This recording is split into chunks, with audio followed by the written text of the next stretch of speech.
genuineness is revealed in your action. In 1 John chapter 2 verse 3 to 6, ano po sabi dito? And how can we be sure that we belong to Him? Sabi po dito, by looking within ourselves. Take note, ano sabi diyan? By looking within ourselves. Makikita natin, mapapatunayan natin, are we really trying to do what He wants us to? Totoo bang ginagawa natin? Handa ba tayong gawin yung mga bagay na pinapagawa niya sa atin?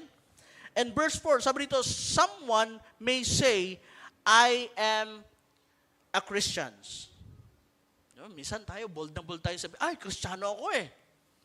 Christian ako eh. Di ba? Bold na bold tayong sabihin yan minsan. But sabi dito, I am a Christian. I am on my way to heaven.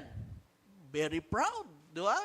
Assurance talaga nandoon. Talagang pag tinanong mo, pag namatay ka, saan ka mapupunta? Ay, mapupunta ako sa langit.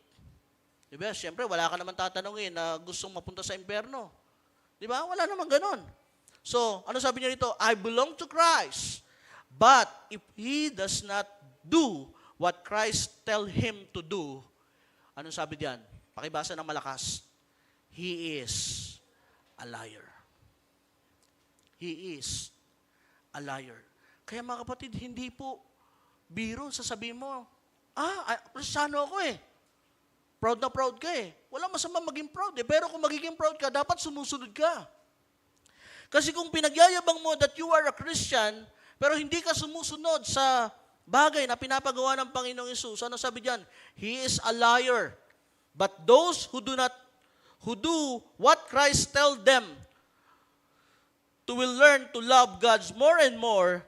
That is the way to know whether or not you are a Christian. Tandaan natin verse 6, ano sabi dito? Anyone who says he is a Christian should live as Christ did. Genuineness is revealed in your action. Amen po. So obedience is the evidence of our love for Christ. We do not obey Him selectively or conditionally. Di ba? No, last week, tinalakay natin yan. Hindi dapat lang natin pinipili kung ano lang yung ating pong gagawin o susundin natin sa Panginoong Hesus. If we truly love Him, we obey His commands fully, even when it's difficult.